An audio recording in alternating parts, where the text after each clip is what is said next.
할렐루야. 이 시간 로마서 15장 말씀입니다.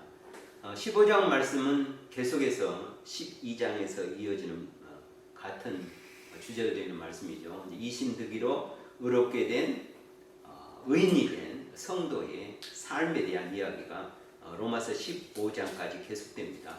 그리고 이제 로마서 15장에는 그 말씀과 함께 이제 마지막 끝맺는 말이 또 로마서 15장 말씀이 들어 있습니다. 그래서 이신득이로 믿음으로 의롭게 된 그 우리 성도들이 또 하나님의 자녀 백성 또 하나님의 사람들이 이렇게 의로운 삶 또 의인의 삶을 살게 것에 대한 말씀.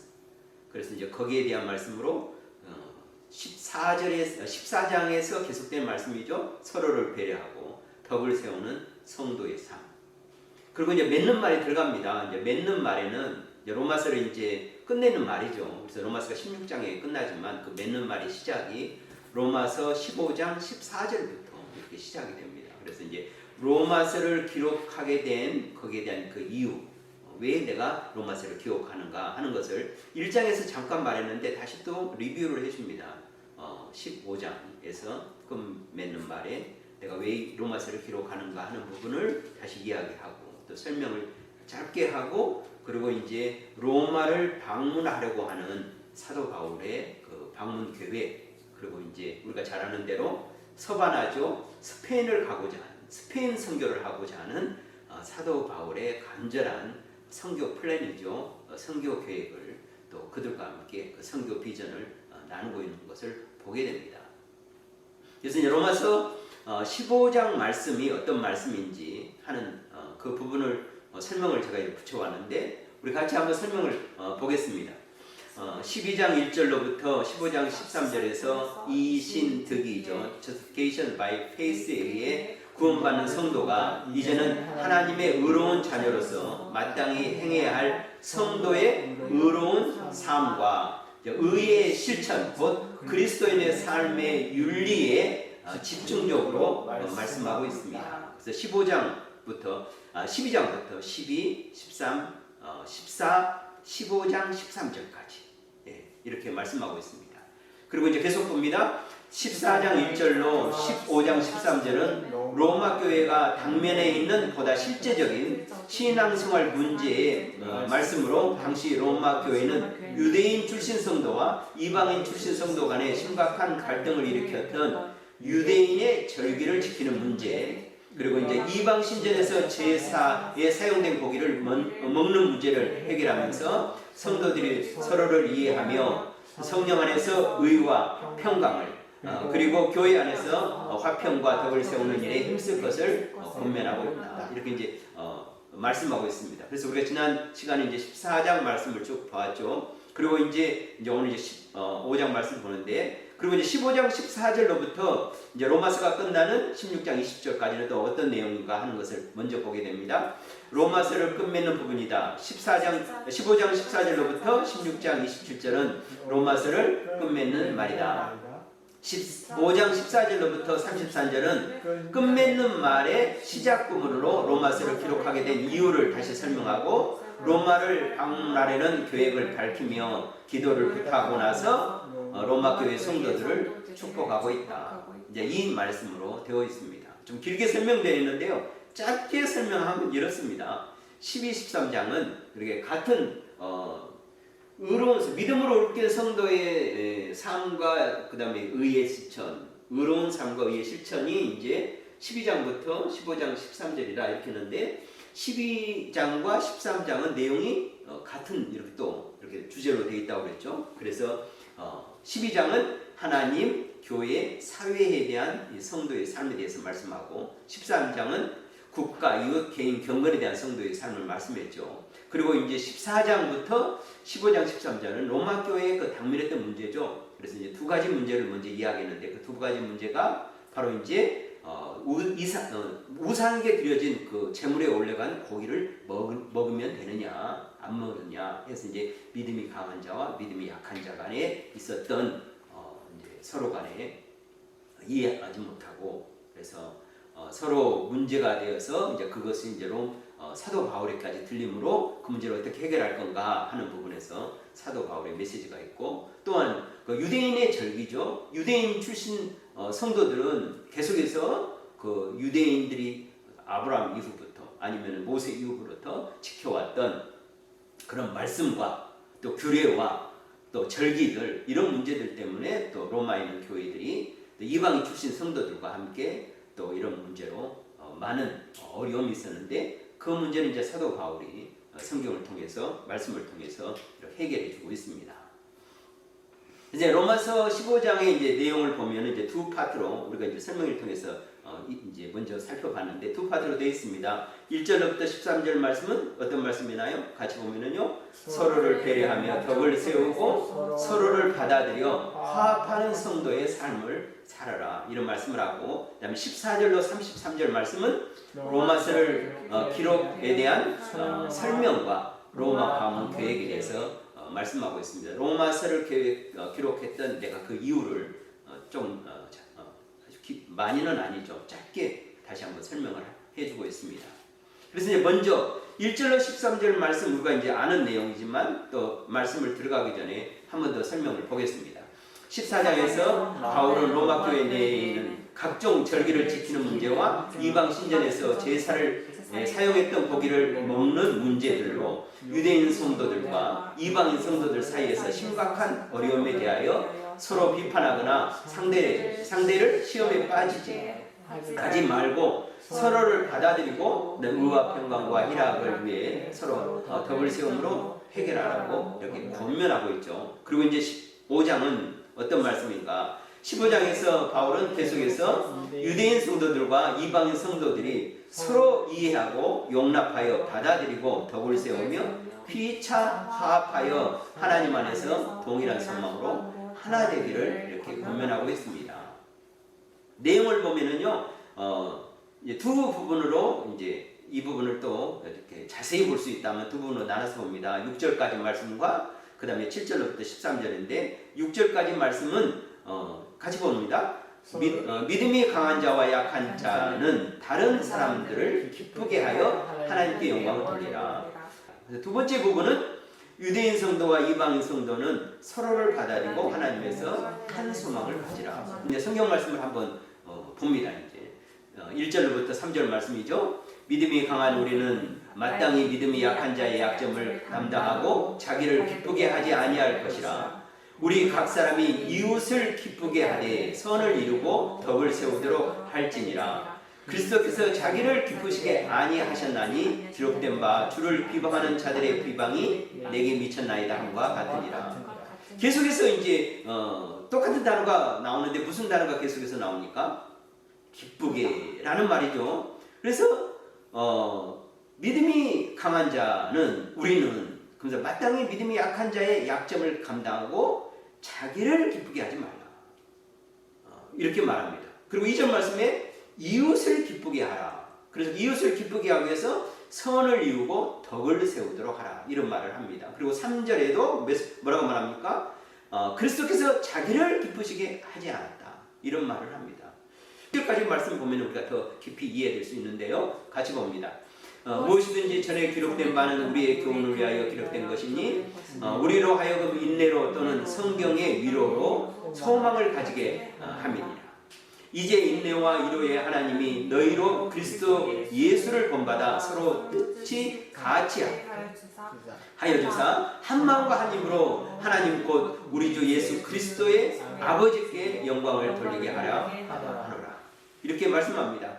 전에 기록된 바는, 전에 기록된 것이 뭡니까? 여기서 말하는 전에 기록된 것은 구약 성경을 말하고 있어요.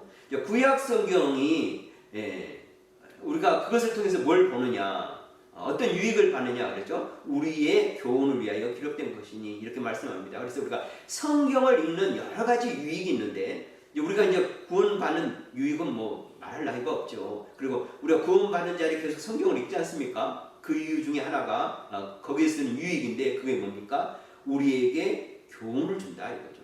성경을 통해서 우리가 많은 지혜를 얻고 거기에서 많은 교훈을 받는다, 이렇게 말하죠. 그래서 이제 성경을 통해서 위로와 소망을 받는다 이렇게 말하고 또 6절 말씀은 이렇게 말합니다. 한 마음과 한 입으로 하나님 곧 우리 주 예수 그리스도의 아버지께 영광을 돌리게 하라 이런 말을 합니다. 그러니까 이제 여러 사람과 또 한 마음 또 여러 사람과 또 한 입 이렇게 말할 수도 있지만요. 개인적으로 보면은 우리가 마음속에는 여러 마음을 품지 않고 한 마음을 품으라 이렇게 말하고 또 우리가 입은 하나잖아요. 그러니까 우리 한 입으로 이렇게 말할 수도 있고 또 이렇게 말하는 것은 한 마음은 어때요? 내적이잖아요. 인어잖아요. 내적으로 내 심령 안으로는 그리고 입은 뭡니까? 입에서 나오는 것은 외적이잖아요. 밖으로 나오는 것은 그러니까 우리가 우리 안에서도 내적으로도 그 다음에 우리가 표현하는 외적 밖으로 드러나는 모든 것에서도 뭐래요? 하나님 우리 주 예수 그리스도 아버지께 영광을 돌리게 하는 것이다 이 말을 합니다. 그래서 이제 우리가 약한 자나 강한 자나 유대인 출신이나 이방인 출신이나 우리가 서로를 돌아보고 자기의 그 신앙이 좋은 것으로 기쁨을 삼지 말고 연약한 자를 돌아보면서 덕을 세우고 예수님도 그렇게 하셨으니까 우리도 그렇게 하자 이렇게 말씀하고 있습니다. 근데 우리가 이제 14장 1절로부터 15장 이렇게 13절까지 주시는 메시지가 어떤 메시지냐 하는 것입니다. 제가 14장 했을 때 제가 이런 말씀을 드린 적이 있습니다. 성경에 나와 있지 아니한 것에 대해서 우리가 어떻게 대처하고 그걸 생각하고 판단하고 또 우리 신앙으로 삼을까 하는 부분에 대해서 14장과 15장 13절까지 우리에게 아주 큰 유익을 준다 이런 말씀을 했는데 그게 이제 신학적인 용어로 뭐라고 발음해야 될까요 이것을요? 그러죠. 다이어프라 이제 영어로 발음한다면 다이어프라 이렇게 말합니다. 이제 근데 우리는 이제 아디아프라 이렇게 말하죠. 그냥 발음하기 쉬운 쪽으로. 근데 이제 pronunciation in English 하면은 다이어프라. 근데 이 말은 헬라어에서 왔죠. 그리고에서 왔는데 아디아포로스라는 말에서 왔습니다. 이 아디아포로스는요, not different or differentable입니다. 네, 다르거나 다르지 않거나 별로. 네. 그러니까 이제 이 에이다이아포라의 그 어원의 뜻은 뭐냐면 아무래도 좋은, 대수롭지 않은, 중요하지 않은, 어느 한쪽에 치우치지 않은 이런 의미를 가지고 있어요. 근데 이제 우리가 성경에서 보거나 신앙생활 할 때 그 성경에서 나타나지 않고 말하지 않는 것이 있어요. 요즘 시대가 이제 발전하면서 성경에 기록되지 않는 것에 대해서 어떻게 해야 되는가 하는 그런 문제를 이제 그릭 용어에 따라서 신학적으로 에이다이아포라라는 그 용어를 쓰게 됩니다. 그게 뭐냐면 우리 두 번째 같이 한번 읽어봅니다. 에이다이아포라는 성경에 직접적으로 말하지 않은 선악과 관련이 없는 일, 해도 되고 하지 않아도 되는 일, 구원과 관련이 없는 일에 대해서 그럼 우리가 어떻게 해야 되느냐 하는 문제입니다. 그런 문제들이 있다면 주로 이제 우리가 어떤 일이 되겠습니까? 우리가 이제 한국에서의 가장 큰 이슈가 됐던 것, 우리가 이제 술 먹으면 됩니까 안 됩니까? 네, 우리는 술 먹으면 절대 안 되죠. 네. 근데 그 술 먹은 것이 선악과 관련이 있습니까? 우리는 있다고 생각을 해요. 네. 네. 술 취하지 말라. 이는 방탕한 것이니 이렇게 말하죠. 그리고 성경에서 술 먹고 얼마나 많은 실수를 통해서 죄를 지입니까? 예, 이런 문제들이죠. 그런데 예수님은요, 술을 제자들에게 줬습니까? 안 줬습니까? 예, 먹였습니까? 안 먹였습니까? 먹였죠. 예수님께서 만찬에 라스토 거기에 대해서 와인을 따라주면서 이는 내 피니 포도주를 이렇게 따라주면서 이 때문에 우리가 생각할 때는 그런 것은 이거 성스러운 것이야 그걸 술이라고 말을 해 이렇게 말할 수도 있지요. 와인 포도주를 따라주고 예수님 따라주면 포도주는 우리가 블레스요 술이라고 생각을 안 해요. 또 예수님께서 가나의 혼인잔치에서도 어땠습니까? 물을 포도주를 대가지고 그 잔치에 많은 사람을 기쁘게 했죠. 예. 그러게 보면은요, 그런 의미로서 한번 생각을 해봐요. 우리 한국 사람의 이미지에 있는 그 술, 부정적인 것보다도. 네. 그런 의미에서 본다면은요, 이것은 구원에 관한 문제도 아니고 선악에 관한 문제도 아니에요. 근데 우리는 그 문제를 이제 우리 한국 이제 기독교 역사에서 부득이하게 이런 문제들 때문에 술을 금했죠. 그다음에 이제 주일날 이제 현금을, 옛날에는 저희 어렸을 때만 해도 주일날 현금을 가지고 뭐 사는 것을 죄악시했어요. 큰일 나는 줄 알았어요. 근데 요즘은 어떻습니까? 근데 그런 문제가 어때요? 별로 이제 이슈가 되지 않죠. 시대가 바뀌면서 때에 따라서 그런 문제를 이제 에이다이아포라고 이야기를 합니다. 신학적 용어로.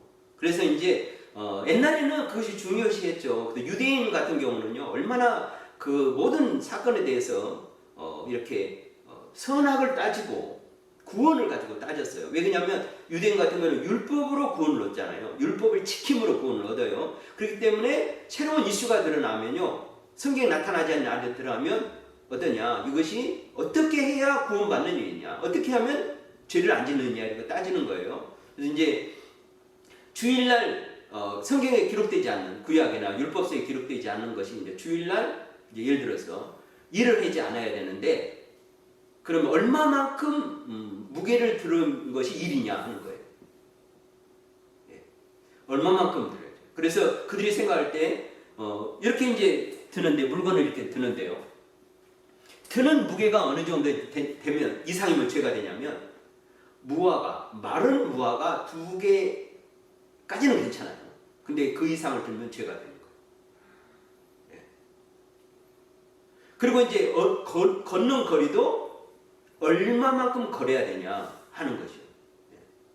그러니까 그것도 이렇게 정해놓고, 그래서 이제 예수님께서 말씀하셨잖아요. 여러 가지 주일날 하신 일들이 있어요. 그래서 병자를 고친 일. 그러니까 유대인들이 와서 뭐라고 그러니까 예수님한테 왜 주일날 하느냐. 또 18년 된 귀신에 사로잡힌 일을 고치니까 그들이 와서 또 왜 그러냐 했죠. 하지 말라. 그들의 입장에서는 뭐 이것은 죄 짓는 거죠. 주일날 일하는 거죠. 다른 일도 많은데 왜 그날 하냐. 그러니까 예수님께서 뭐라고 말합니까? 너희는 만약에 나귀나 짐승이 웅덩이에 빠졌으면, 아니면 또 마곡간에 있으면 나귀를 내어서 먹이질 않느냐. 그 웅덩이에 빠진 나귀를 구해내지 않느냐. 예. 그런데 이 귀신에 얽매여서 지금까지 고통받는 여인을 내가 자유롭게 했는데, 이런 말씀을 하시는 거죠.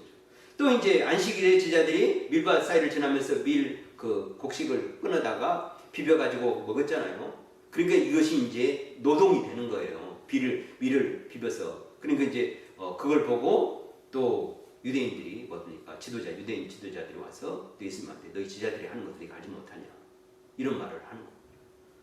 여러 가지 일들로 인해서 어떻습니까? 예수님을 핍박을 했죠. 이런 문제들, 사실 이런 문제들은 어때요? 이런 문제들이 뭐냐면 이제 에이다이아포라에 해당되는 문제입니다. 네, 에이다이아포라에 대한 문제들, 지금도 역시 많은 것들이 있죠. 그래서 이런 것들을 우리가 어떻게 해야 되지 하는 부분들. 근데 성경에서는 뭐라고 말하는가? 근데 이것이 이제 로마서 14장에서부터 이제 15장 13절까지 하는 부분을 이제 우리 신학적으로 이제 에이다이아포라고 말합니다. 유대인들에게는 심각하지만, 그러나 이제 신약에 와서 구원받은 우리 성도들에게 있어서 그런 문제는 어때요? 이번에 해당되는 거죠. 성경이 직접적으로 말하지 않는 선악에 관련 없는 것이거나, 아니면 해도 되고 안 해도 되는 일, 그리고 구원과 관련 없는 일, 이런 데에서 어떻게 하냐 하는 부분에서 우리가 성경이 주는 교훈, 그리고 특별히 로마서 14장 1절로부터 15장 13절은 우리에게 이런 문제들을 해결하는 아주 유익한 말씀이 된다 하는 부분입니다. 우리 3번 같이 읽어봅니다. 성도들의 신앙생활과 세상 삶에서 일어나는 문제들을 다르게 이해하는 데 유익하다.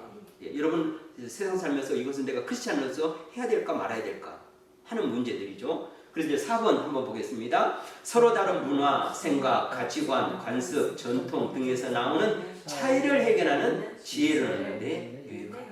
이런 말씀이죠. 그 다음에 5번 말씀은 뭐죠? 같이 봅니다. 신앙 양심에 따라 꺼릴 것이 없다고 생각하여 양심의 자유에 맡겨야 할 일에서 유익하다. 신앙 양심, 또 우리의 아주 건강한 그 양심으로 해야 될 일에 대해서 어떻게 하는 것이 좋은가 하는 것이 유익하다. 아까 우리가 로마서 말씀 봤죠? 4절 말씀, 무엇이든지 전에 기록된 바는 우리의 교훈을 위하여 기록된 것이니, 이런 말씀을 우리가 아까 읽었죠. 은혜를 받았죠.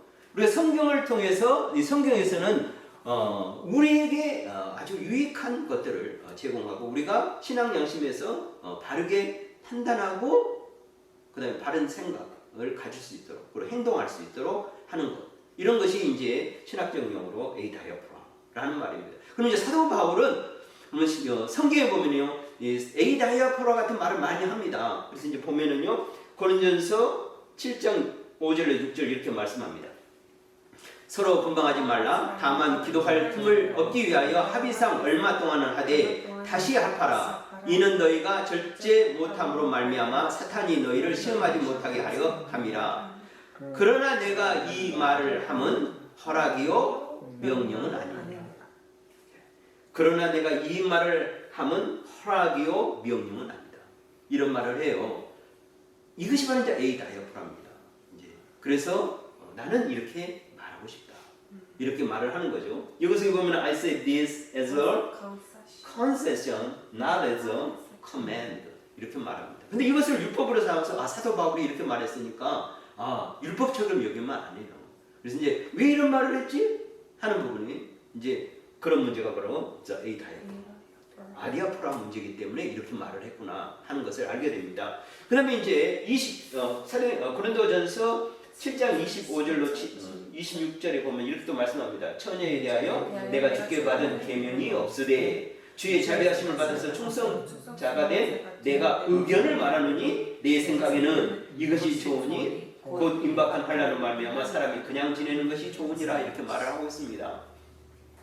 I have no command from the Lord, but I give all judgment. 이렇게 말하죠. 하나님으로부터 내가 특별히 command, 계명을 받은 것이 없어요. 그러니까 어떻게 됐습니까? 사도 바울이 에이다이아포라 문제를 생각하면서 성경에서, 구약에서 지혜를 얻고 또 어떻게 하는 것이 좋은가 하는 부분에서 이제 내가 의견을 말하는 거죠.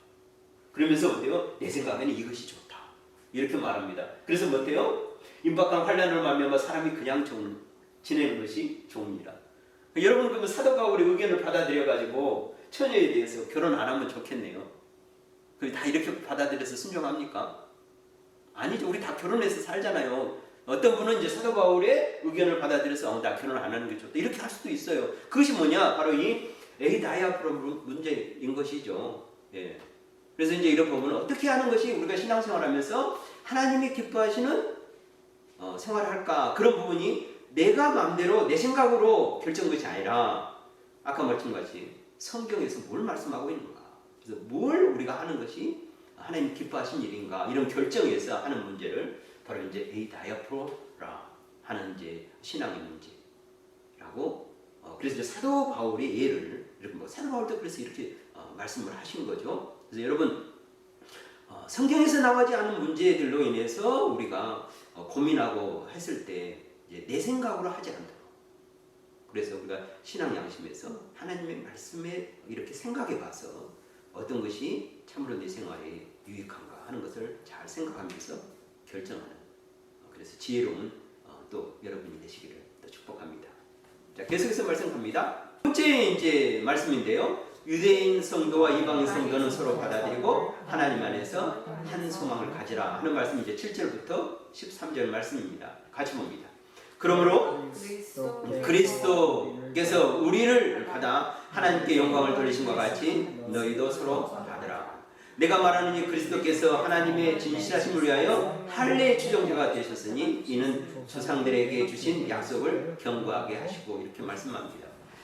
강한 자가 연약한 자를 받으라, 이렇게 말하죠. 그러면서 이제 사도 바울은 뭐라고 말합니까? 그리스도께서 우리를 받았다. 우리는 얼마나 죄 많고 허물 많습니까? 로마 교회의 강한 자가 연약한 자를 받은 것보다도 예수님께서 우리 받은 것은 사실 더 어렵고 힘든 일이었어요. 본다면, 비교한다면. 근데 그리스도께서 우리를 받았는데 하물며 로마 교회 너희 안에 있는 그 강한 자가 연약한 자를 못 받겠는가? 그리스도께서 받은 걸 생각해봐라. 우리 같은 자를 받았는데, 그러면서 그리스도께서 아까 말씀같이 자기를 기쁘게 하지 않았다. 이런 말을 하는 겁니다. 우리의 삶 가운데서도 내가 신앙생활에서 교회에 같이 생활하면서 저 사람 이렇게 왜 그럴까 하면서 못 받아들이는 사람이 있다면 우리 한번 생각해 보면서 예수님 나를 어떻게 받으셨는가 그 은혜를 생각하면서 그러면 우리가 충분히 모든 사람을 품고 받을 수 있겠다 이런 생각을 말씀을 통해서 가져봅니다. 계속해서 9절 말씀 10절 말씀입니다. 이방인도 그 긍휼하심으로 말미암아 하나님께 영광을 돌리게 하려 하심이라. 기록된 바 그러므로 내가 열방 중에서 주께 감사하고 주의 이름을 찬송하려다 함과 같으니라. 또 이르되 열방들아 주의 백성들과 함께 즐거워라 하였으니 이렇게 말합니다. 지금 유대인 성도들과 이방인 성도들 그들의 문제들 가운데 진짜 또 하나님은 유대인만 사랑한 것이 아니라 또 이방인도 하나님 사랑하셨고 하나님은 유대인만 구원하시는 하나님이 아니다. 이방인도 구원하셨다.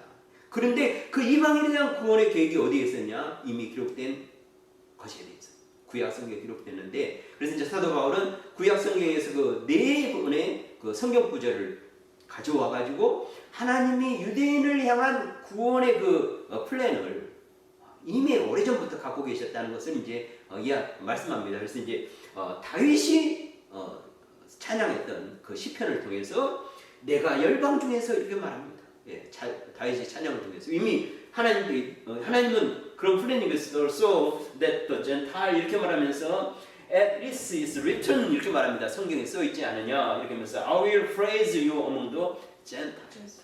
예, 이방인에 대한 하나님의 구원 플랜을 말하고 있고 또 열방들아 이렇게 말합니다. O Gentiles 이렇게 말씀하고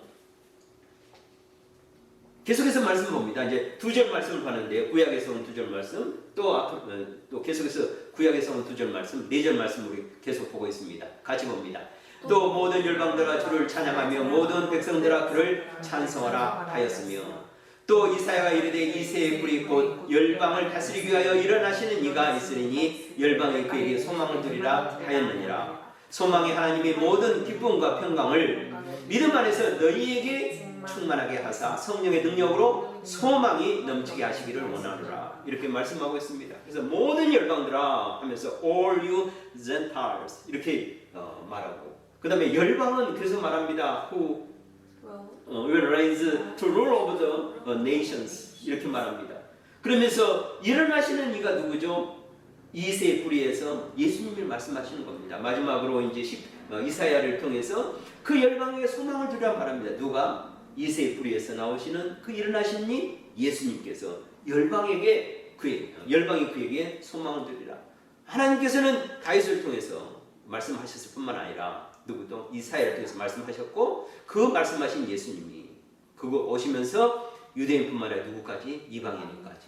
그러니까요 유대인 성도들과 이방인 서로의 성도들이 이런 작은 문제를 가지고 서로 강한 자, 약한 자로 나눠서 싸우거나 다투거나 하지 말고 어때요? 하나님 안에서 예수님 안에서 한 소망 가운데 어때요? 서로 받아들이고 용납하고 화합하고 화목하라 하는 메시지로 이렇게 말씀하고 있습니다.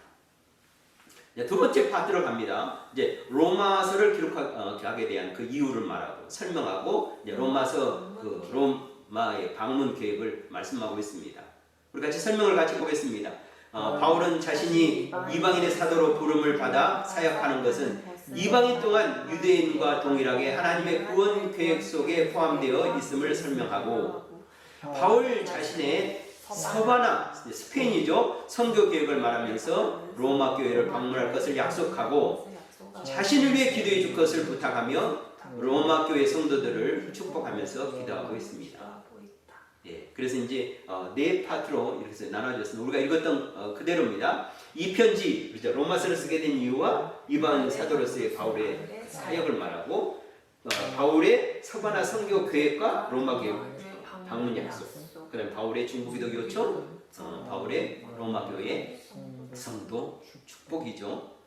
그래서 이제 먼저 말씀을 봅니다. 21절까지 내 형제들아 너희가 스스로 선함이 가득하고 모든 지식이 차서 능히 서로 권하는 자임을 나도 확신하노라. 그러나 내가 너희로 다시 생각나게 하려고 하나님께서 내게 주신 은혜로 말미암아 더욱 담대히 대략 너희에게 썼느니 이렇게 말씀합니다. 왜 썼느냐 했을 때 뭐라고요? 이제 로마 교회 형제들을 칭찬하면서 그들이 참 믿음이 대단한 것을 알고 있어요. 이미 말씀을 보면은요. 그러나 내가 너희로 다시 생각나게 하려고. 뭘 생각나게 하는 겁니까? 복음이죠. 그래서 그 복음에 대한 것이 이제 우리가 1장부터 쭉 이제 사도 바울이 써왔던 거죠. 예, 그 말씀. 그래서 이제 as if to remind you of them again. 그럽니다. them, 바이블, 성경, 복음, 가스펠.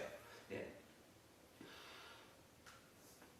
계속해서 16절, 17절 말씀 봅니다. 이 은혜는 곧 나로 이방인을 위하여 그리스도 예수의 일꾼이 되어 하나님의 복음의 제사장 직분을 하게 하사 이방인을 제물로 드리는 것이 성령 안에서 거룩하게 되어 받으실 만하게 하려 하심이라. 그러므로 내가 그리스도 예수 안에서 하나님의 일에 대하여 잘하는 것이 있거니와 이렇게 말합니다. 말씀합니다. 나로 이방인을 위하여 그리스도 예수의 일꾼이 되었다. 내가 이방인의 사도가 된 것이다. 이렇게 말씀하고 있습니다. To be a minister of Christ Jesus to the Gentiles. 계속해서 18절, 19절 말씀 같이 봅니다. 그리스도께서 이방인들을 순종하게 하기 위하여 나를 통하여 역사하신 것 외에는 내가 감히 말하지 아니하노라. 그 일은 말과 행위로 표적과 기사의 능력으로 성령의 능력으로 이루어졌으며 그리하여 내가 예루살렘부터 두루 행하여 일루리곤까지 그리스도의 복음을 편만하게 전하였노라. 이렇게 말씀하고 있습니다. 그리스도께서 이방인을 순종하기 위하여 나를 통하여 역사하셨다. 그래서 예루살렘부터 일루리곤까지 이렇게 사도 바울이 복음을 전했습니다.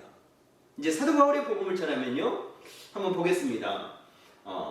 일루리곤이 바로 여기입니다.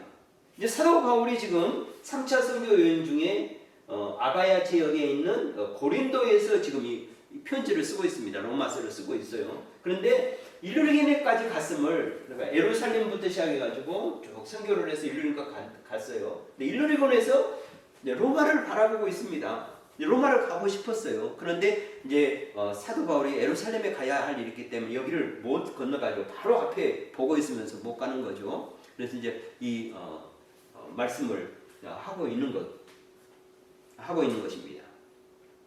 이제 영어로 된 맵을 보면은요, 이제 나중에 이제 로마로 재판을 받으러 가는 거죠. 그러면 지금 사도 바울이 여기에 있고 일루리쿰이 여기 이렇게 되어 있는 것을 보게 됩니다.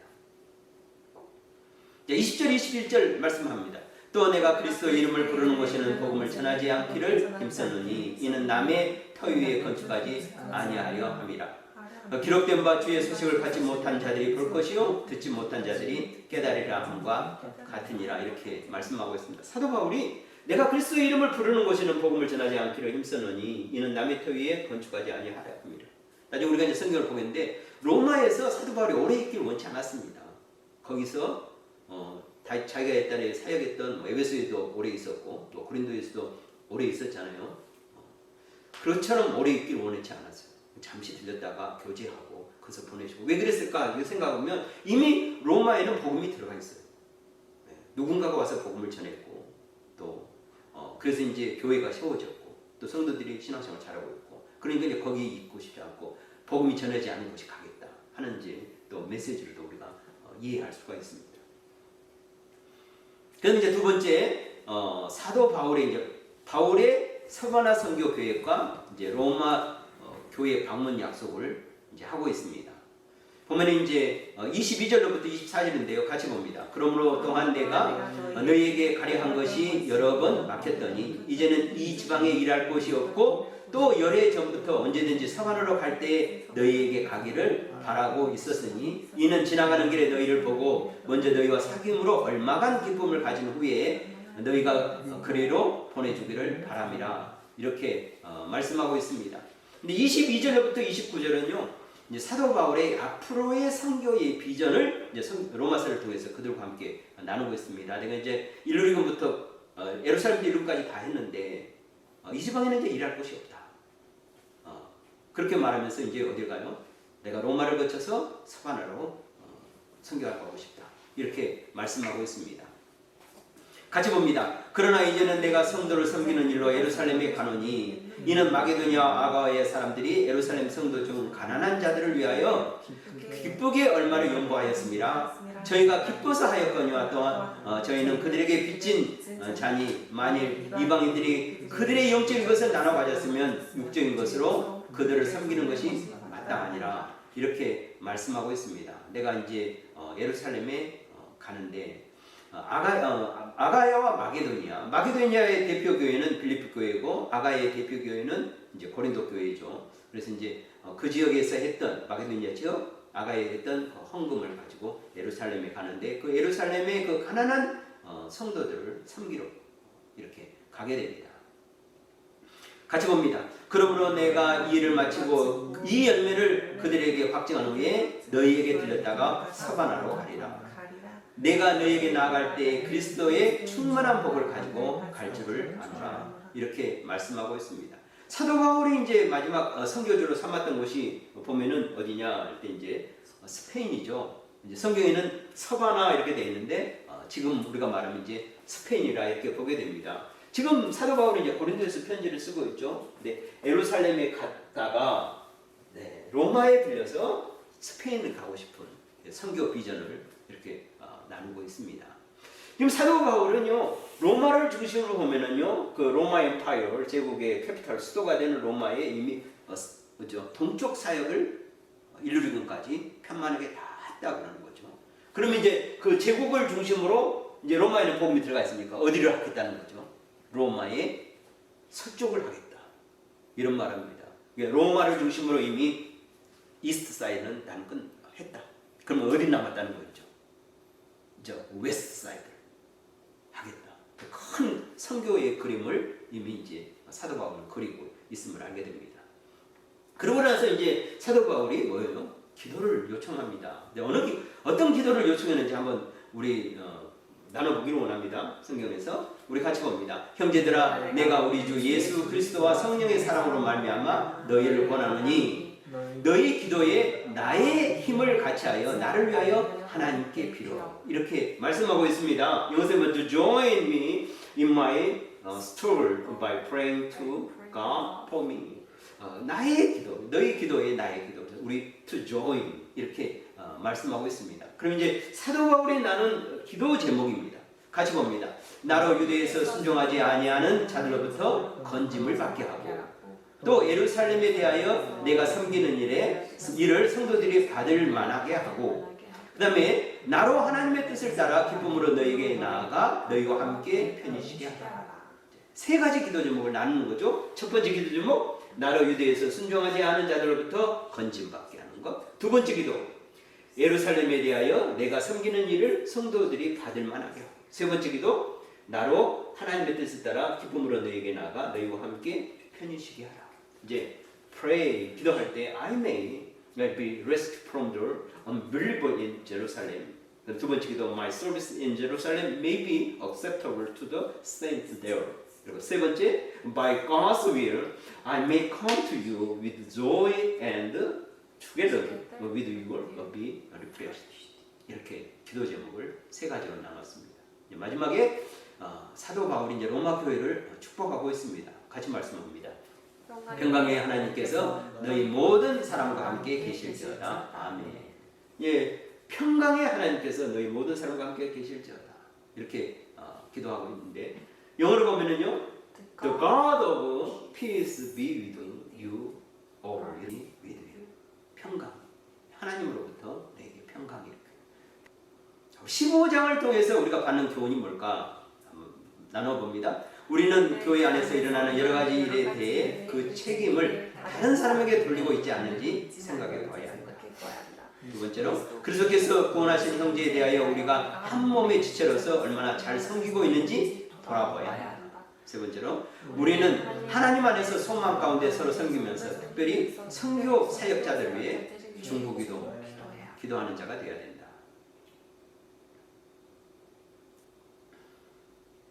로마서 15장 기도합니다. 하나님 아버지 감사합니다. 우리에게 말씀을 통하여 은혜를 주시고 또 이 시대에 우리가 어떻게 하나님의 자녀로서 또 의로운 자로서 하나님의 성도로서 살아가야 할지 또 말씀하여 주심을 감사를 드립니다. 특별히 나의 기쁨이 아니라 우리 모든 사람에게 기쁨이 되기 위해서 섬기는 저희들 되게 하여 주시고 또 연약한 자를 잘 받아들이고 이해하고 또 그들과 함께하는 한 소망 안에서 살아가는 저희들 다 될 수 있도록 인도하여 주시고 또 사도 바울의 말씀처럼 이 시간도 하나님의 복음 들고 사역하시는 모든 주의 종들과 또 사역자들에게 하나님께서 큰 은혜를 다하여 주셔서 이 어려운 가운데서 저들이 몸도 영혼도 강건하여서 능히 승리하며 구원 사역을 이루기 부족없는 하나님의 사람들이 다 될 수 있도록 하나님 역사하여 주시옵소서. 감사드리며 거룩하신 우리 주 예수님의 이름으로 기도드립니다.